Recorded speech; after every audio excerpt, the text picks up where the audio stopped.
go far enough.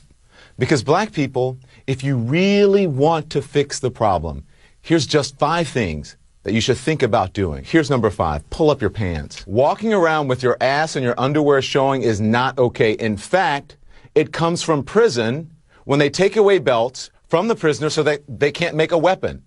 And then it evolved into which role a prisoner would have during male-on-male prison sex. The one with the really low pants is a submissive one. You get my point? Number 4 now is the N-word. We took this word and we made it into poetry. I understand poetic license, but consider this. I hosted a special on the N-word, suggesting that black people stop using it, and that entertainers stop deluding yourselves or themselves and others that you're somehow taking the word back. Now, number 3, respect where you live. Start small by not dropping trash, littering in your own communities. I've lived in several predominantly white neighborhoods in my life.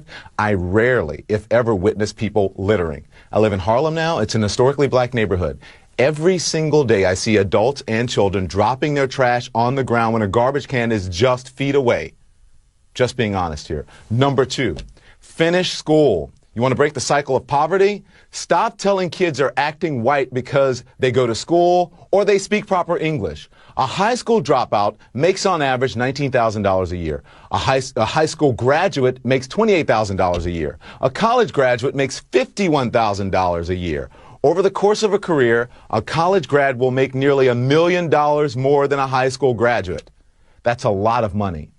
And number 1, and probably the most important, just because you can have a baby, it doesn't mean you should, especially without planning for one or getting married first. More than 72% of children in the African American community are born out of wedlock.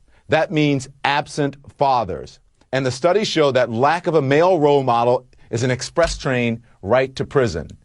And the cycle continues. So please, black folks, as I said, if this doesn't apply to you, I'm not talking to you. Pay attention to and think about what has been presented in recent history as acceptable behavior.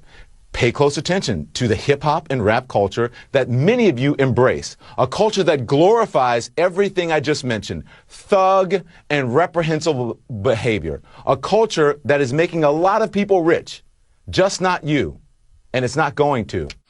Wow! Can you